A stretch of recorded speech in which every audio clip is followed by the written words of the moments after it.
문제없는 신앙에서 믿음 있는 신앙으로라는 제목으로 말씀 나누겠습니다. 성도라면 누구나 신앙생활을 잘하고 싶어 합니다. 그건 목사인 저도 마찬가지입니다. 그러면 신앙생활을 잘한다는 건 도대체 뭘까요?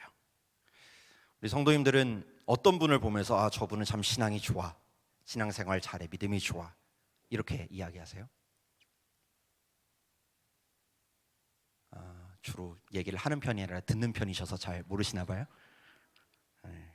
교회를 둘러보면 어려움을 잘 이겨낸 분들을 향해서도 신앙이 좋다라고 얘기를 하는데, 또 한편으로는 보통 인생에 큰 문제나 굴곡 없이 원만하게 사는 분을 볼 때, 혹은 누가 봐도 성공하였고 합격하였고 잘 되는 사람을 볼 때, 와, 신앙생활 열심히 하시더니 하나님이 도우시네요 라는 얘기를 하는 걸 종종 봅니다. 신앙생활을 잘해서 좋은 믿음의 결과로 성공적인 삶을 살게 되었다, 이런 생각이 은연중에 우리에게 있기 때문이겠죠. 그래서 우리는 그런 생각이 은연히 깔려 있어서 그런지 몰라도 우리 기도의 제목에는 언제나 하나님, 작고 이런 문제들은 있겠지만 하나님 좀 큰 문제 없이 평탄하게 살게 해주세요라는 게 우리의 기도 제목이 되는 것 같아요. 그런데 아쉽게도 성경을 읽다 보면 우리는 욥이라는 인물을 하나님을 통해, 말씀을 통해 알게 됩니다. 욥기 1장 1절에 보면 욥이라는 사람은 순전하고 정직해서 하나님을 경외하며 악에서 떠난 자라고 상당히 극찬을 받습니다. 그런데 그 욥은 그렇게 신앙생활을 잘하고 믿음이 좋았기 때문에 사탄에게 고난을 받습니다. 재산을 갑자기 잃기도 하고 자식을 먼저 떠나보내기도 했고 병에 들기도 했습니다. 사실 우리는 이미 다 알고 있죠. 신앙생활 하는 사람이라고 해서, 하나님 믿는 사람이라고 해서 문제가 안 생기는 건 아니라는 걸 알고 있습니다. 우리가 푸른 초장이나 쉴만한 물가로도 다니겠지만 사망의 음침한 골짜기로 다닐 수도 있다는 걸 알고는 있습니다.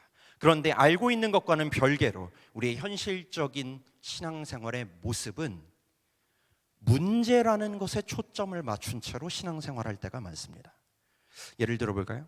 우리 일상생활 하다가 큰 문제 없이 좀 순탄하게 가는 것 같으면 내가 그래도 신앙생활도 나쁘지 않게 하고 있나 보다, 뭔가 그래도 특별히 내 신앙에 문제가 있지는 않나 보다 싶고, 반면에 내 삶의 곳곳에서 갑자기 예상치 못한 트러블들이 하나씩, 이슈가 하나씩 일어나기 시작하면 그때 우리의 기도 가운데 이런 게 튀어나오기 시작합니다. 하나님, 제가 혹시 뭘 잘못했을까요?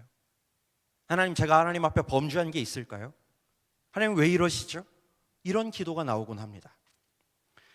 우리의 신앙생활의 기준을 문제가 있느냐 없느냐에 초점을 두고 하다 보면 문제가 없으면 괜찮고, 문제가 일어나면 내가 뭔가를 잘못했거나 혹은 하나님께 실망하는 신앙생활을 하게 될 수 있는 거죠. 문제라는 건 하나님 믿는 사람에게도 있고 안 믿는 사람에게도 똑같이 있습니다. 아니, 오히려 세상에서 볼 때는 하나님 믿는 사람보다 안 믿는 사람이 문제 없이 세상에서 볼 때 승승장구하기는 더 쉬워 보이기도 합니다. 그러면 도대체 예수 믿는 사람은 뭐가 다를까요? 예수 믿어도 문제가 있고 예수 안 믿어도 문제가 있다면 도대체 예수 믿어서 다른 게 뭘까요? 성도 여러분, 믿음 없는 사람은 문제가 여전히 문제일 뿐이지만, 하나님 믿는 사람은 문제가 있어도 하나님이 계시기에 문제가 문제되지 않는 줄을 믿습니다. 성도 여러분, 신앙생활의 핵심이 바로 이것입니다. 문제가 나를 좌우하지 않게 하는 것. 내 인생의 어려움이 나를 해하고 상처도 주고 울게 할 수도 있겠지만 그것이 결코 주의 자녀를, 주의 핏값으로 산 자녀들을 무너뜨리지 못한다는 것. 예수 그리스도께서 우리의 모든 죄와 고통을 지시고 십자가에 지셨지만, 달리셨지만 다시 사셔서 승리하셨기에 이 문제 또한 주님 앞에서 힘쓸 수 없다라는 것을 믿는 그 믿음, 이게 그리스도인과 세상 사람의 차이요, 하나님 믿는 사람들이 받는 문제 앞에 휘둘리지 않는 은혜인 줄을 믿습니다. 오늘 이 관점을 가지고 오늘 말씀을 보시면 좋겠습니다. 오늘 말씀에 보시면 베드로가 나옵니다. 잘 알죠? 베드로가 예수님이 야 사람들이 날 누구라고 하니? 라고 물어보니까 다들 좀 이상한 대답만 하다가 베드로가 16절에서 이렇게 답을 합니다. 우리 16절 한번 보여주시겠어요? 시몬 베드로가 이렇게 얘기하죠. 주는 그리스도시요 살아계신 하나님의 아들이십니다. 엄청난 고백입니다. 예수님을 하나님의 아들이라고 고백했습니다. 이게 정말 큰 고백이다 보니 예수님께서도 베드로에게 천국 열쇠를 선물로 주셨습니다. 그리고 그제서야 뭔가 때가 됐다고 생각하셨는지 예수님은 그제서야 구원 역사의 비밀을 가르쳐 주시기 시작했다라고 합니다. 오늘 말씀 21절 22절 말씀을 같이 한번 좀 이어서 보면 좋겠습니다. 제가 읽어드릴게요. 이때로부터 예수 그리스도께서 자기가 예루살렘에 올라가 장로들과 대제사장들과 서기관들에게 많은 고난을 받고 죽임을 당하고 제3일에 살아나야 할 것을 제자들에게 비로소 나타내시니 가르쳐 주셨어요. 이제야 죽을 거야, 고난 받을 거야, 하지만 제3일에 살아날 거야를 가르쳐 주셨는데 그에 대한 베드로의 우리가 잘 알고 있는 답변입니다. 우리 22절 말씀을 같이 한번 읽어보겠습니다. 시작.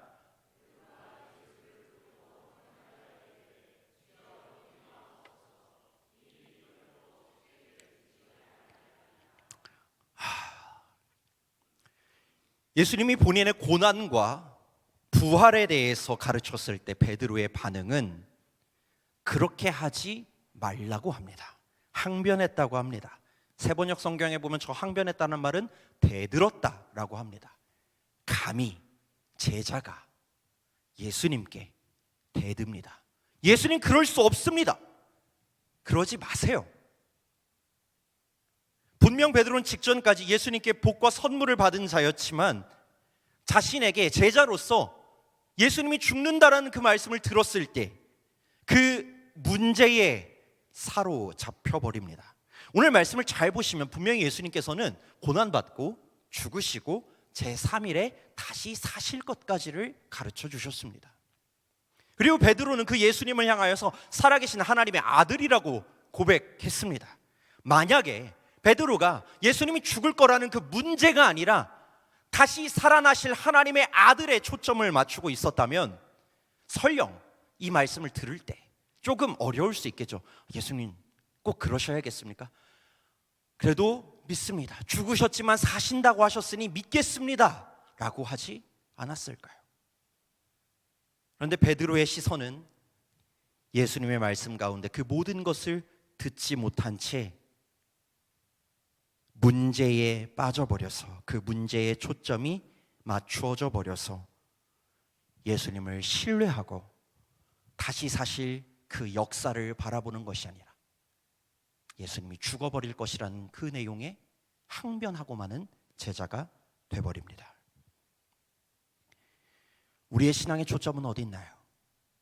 하나님께서 우리의 삶 가운데 많은 응답을 주시고 인도함을 주실 때 여러 가지를 보여주시는데 고난받는 거에 우리의 초점이 맞춰지고 문제가 내 눈에 너무 크게 보이고 그것이 나를 좌우하고 있지는 않은지 이 시간 한번 주님 앞에 이 말씀 앞에 돌아보기를 원합니다.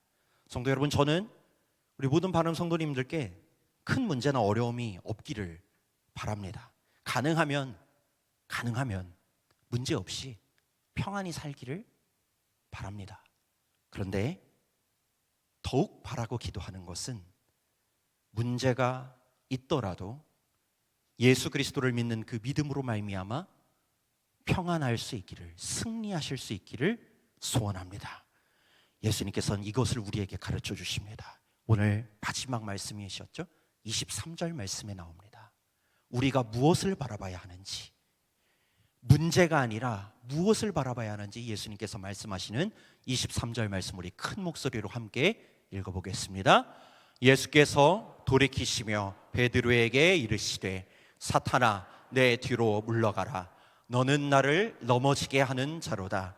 내가 하나님의 일을 생각하지 아니하고 도리어 사람의 일을 생각하는도다 하시고. 아멘. 저는 저 말씀을 읽을 때마다 사탄아 뒤로 물러가라가 너무 강렬해서 저기에 빠질 수 있지만 그 뒤에 하신 예수님의 말씀을 다시 한번 집중해서 봅니다. 예수님 말씀하세요.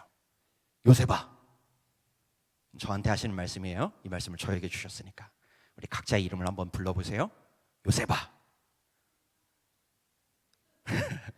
속으로 불러보세요. 요셉아, 네가 살면서 문제, 사람의 일을 많이 만나게 될 거야. 넘어지기도 하고 실망도 하고 몸도 힘들고 마음까지 어려울 수도 있다. 그런데 그 사람의 일에 머물러 있지 말고, 사람의 일을 바라보지 말고 하나님의 일을 바라보렴. 하나님의 일을 소망하고 하나님의 놀라우신 일을 믿음으로 바라보렴. 저는 저 말씀이 저에게 그렇게 들려옵니다. 내가 하나님의 일을 생각하지 아니하고 도리어 사람의 일을 생각하는도다. 저 말씀을 반대로 생각해 보면, 요셉아, 네가 더 이상 사람의 일을 생각하지 말고 하나님의 일을 생각해 보렴. 사람의 일이 왜 없겠니? 문제가 왜 없겠니? 그런데 그 가운데서 사람의 일을 생각하지 말고 그 중에 일하실 하나님의 일을 생각해 보렴.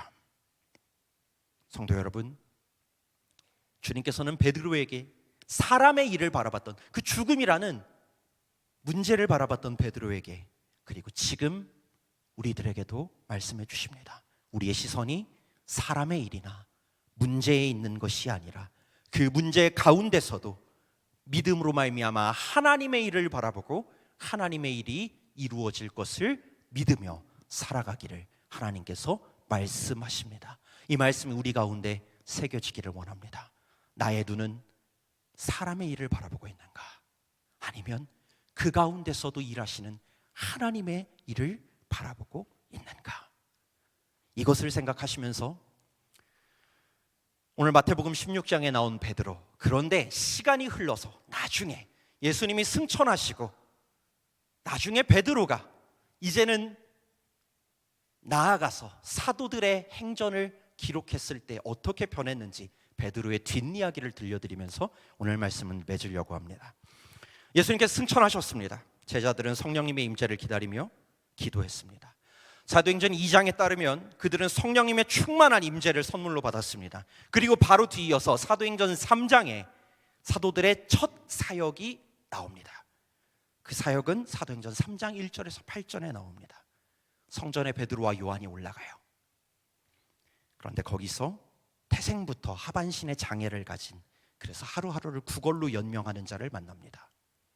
구걸하는 사람, 그 사람은 은과 금을 구했습니다. 그런데 베드로에게는 은과 금이 없었어요. 제가 여기서 좀 상상을 해봤어요. 제가 열심히 기도하고 성령 받고 예수님 전하려고 딱 나갔는데 처음 만나는 사람이 기도해 주세요가 아니라 돈 좀 있어요? 라고 물어보는 거죠. 당황스럽지 않을까요? 전 돈이 없잖아요. 베드로도 요한도 은과 금이 없었습니다. 그런데 그 순간 베드로와 요한은 문제의 상황, 그 거지에게 필요했던 사람의 일을 바라보지 않았습니다. 오히려 은과 금은 없었지만 사람의 문제나 그 사람의 일을 뛰어넘는 하나님의 일을 바라보면서 예수 그리스도의 이름을 선포합니다. 오늘은 몇 푼벌까? 이게 고민이었던 그 거리는 사람의 문제가 있었던 그 자리에서 두 발을 딛고 일어나 하나님을 찬양하는 자리, 하나님의 일이 역사하는 자리로 변하는 것을 체험하게 됩니다. 성도 여러분, 사람의 일로 생각했던 베드로, 문제에 시선을 뒀던 베드로가 이제는 하나님의 일을 생각하고 믿음으로 선포하는 자로 변모되었습니다. 지금 우리 앞에도 왜 문제가 없겠어요? 사람의 일이 왜 없겠습니까? 많이 있습니다. 개인의 문제든 가정의 문제든 직장의 문제든 결혼의 문제든 병과 고통의 문제든 관계의 문제든 사람의 일은 셀 수 없이 많습니다. 누구나 사람의 일이 많고 문제 앞에 놓일 것이지만 이제는 우리 눈을 들어서 그 가운데 역사하실 하나님의 일을 바라보십시오. 성도 여러분, 문제 없는 신앙은 없습니다. 신앙이 있어도 문제는 있습니다. 그러나 믿음 있는 신앙이 있기에 우리는 문제를 돌파할 수 있습니다. 어떠한 일을 만나든지 어려운 일을 당하든지 문제 없는 신앙을 넘어서서 믿음 있는 신앙으로 모든 것을 돌파하시고 예수 그리스도와 함께 승리하시는 하나님의 일을 체험하는 우리 모든 바름의 성도님들 되시기를 간절히 축원합니다.